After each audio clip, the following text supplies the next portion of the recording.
साल है 2026, महीना फरवरी का। रावलपिंडी के जनरल हेडक्वार्टर्स में माहौल बेहद तनावपूर्ण है।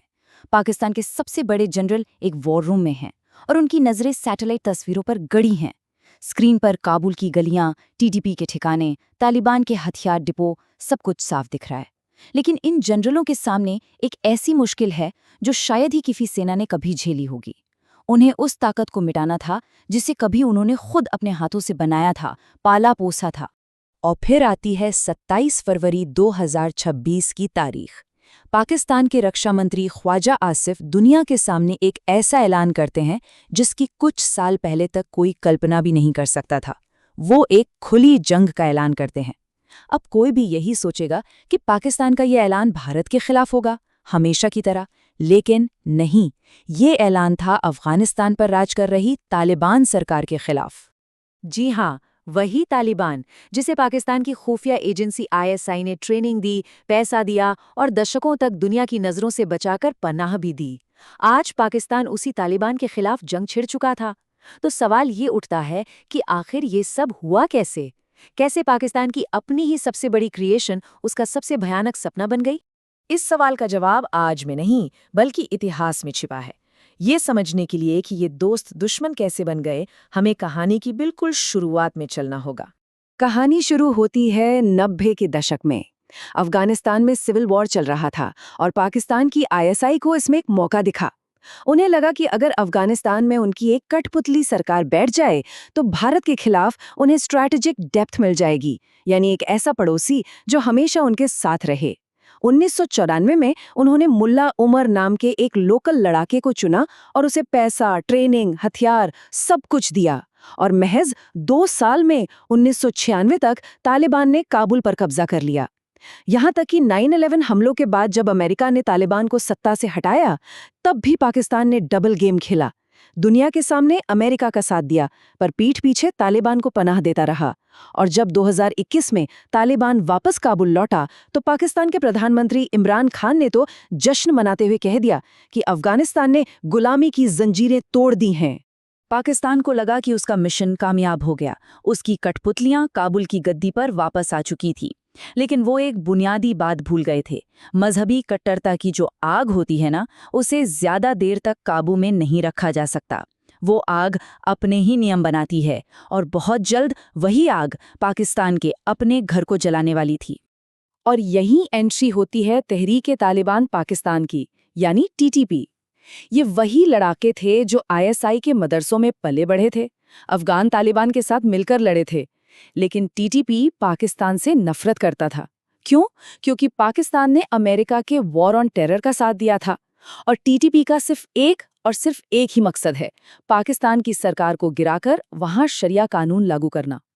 और अपने इसी मकसद को पूरा करने के लिए TTP ने पाकिस्तान की धरती को खून से रंगना शुरू कर दिया। तारीख थी 16 दिसंबर 2014, पेशावर का आर्मी पब्लिक स्कूल। सुबह का वक्त था, बच्चे अपनी क्लास में थे, सब कुछ सामान्य था। और तभी गोलियों की आवाज से पूरा स्कूल गूंज उठा। TTP के आतंकवादी एक-एक क्लासरूम में घुसे और मासूम बच्चों पर गोलियां बरसा दीं।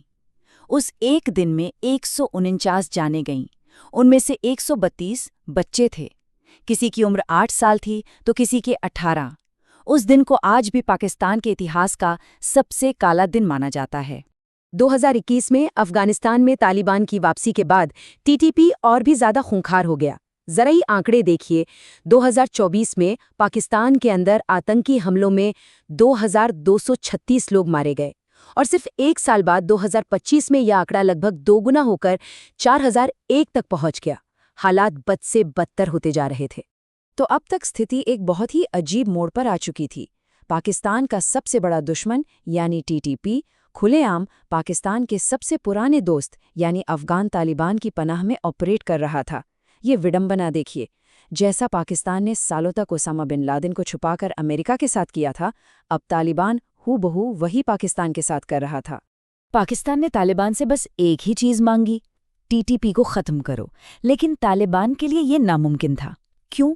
क्योंकि तालिबान एक बहुत बड़ी दुविधा में फंसा था। देखिए, TTP के लड़ाके और तालिबान दोनों पश्तून हैं, दोनों की विचारधारा एक है, अगर तालिबान टीटीपी पर हमला करता तो हजारों टीटीपी लड़ाके भागकर उनके सबसे बड़े दुश्मन ISIS-K के पास चले जाते, जो तालिबान के लिए और भी बड़ा खतरा बन जाता। और अगर वो टीटीपी को पनाह देते रहे तो उन्हें पाकिस्तान जैसे न्यूक्लियर पावर से सीधी जंग का खतरा उठाना पड़ता। और इसी दुविधा ने दोनों देशों को जंग के मुहाने पर लाके खड़ा कर दिया। एक के बाद एक घटनाएं हुई और हालात बिगड़ते चले गए। अक्टूबर 2025 में टीटीपी ने पाक आर्मी पर हमला किया। जवाब में पाकिस्तान ने सीधे काबुल में टीटीपी चीफ पर एयर स्ट्राइक कर दी। इससे भड़के तालिबान ने पाकिस्तानी चौकियों पर हमला बोल दिया। और फिर फरवरी 2026 में टीटीपी के एक और बड़े हमले के बाद पाकिस्तान ने खुले युद्ध का ऐलान कर दिया। जंग शुरू हो चुकी थी और फिर आया 16 मार्च का वो दिन जो इस लड़ाई का सबसे दर्दनाक अध्याय बना। रमज़ान का पाक महीना चल रहा था। काबुल के पास उम्मीद नाम के एक नशा मुक्ति केंद्र में मरीज और उनके परिवार वाले मौजूद थे। तभी आसमान से मौत बरसी। एक पाकिस्तानी हवाई हमले ने उस अस्पताल को निशाना बनाया। अफगानिस्तान की सरकार ने दावा किया कि इस एक हमले में 400 से ज्यादा आम नागरिक मारे गए, जिनमें औरतें और बच्चे भी शामिल थे।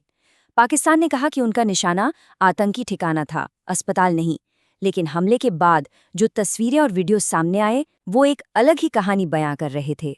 इस युद्ध की सबसे कड़वी सच्चाई यही है कि इसमें कोई जीत नहीं सकता। दोनों ही पक्ष एक ऐसे सैन्य गतिरोध में फंस चुके हैं जहां से बाहर निकलना लगभग नामुमकिन है। इसे ऐसे समझिए, पाकिस्तान के पास एयरफोर्स की जबरदस्त ताकत है, लेकिन वो अफगानिस्तान में जमीनी लड़ाई कभी नहीं जीत सकता।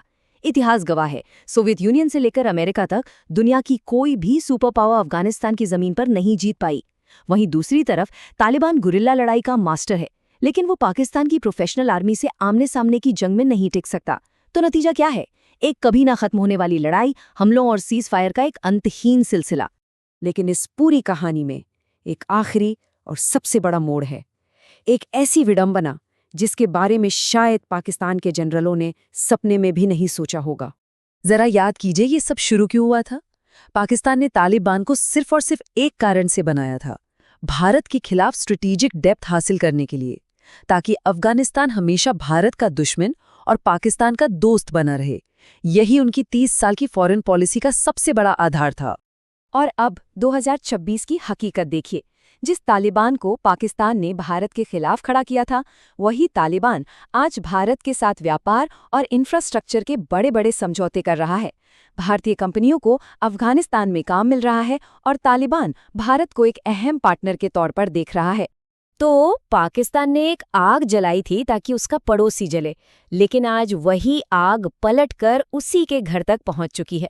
सवाल बस इतना है कि क्या पाकिस्तान अपनी ही लगाई इस आग को कभी बुझा पाएगा? और इस आग को बुझाने की कोशिश में अभी और कितने मासूमों की जान जाएगी?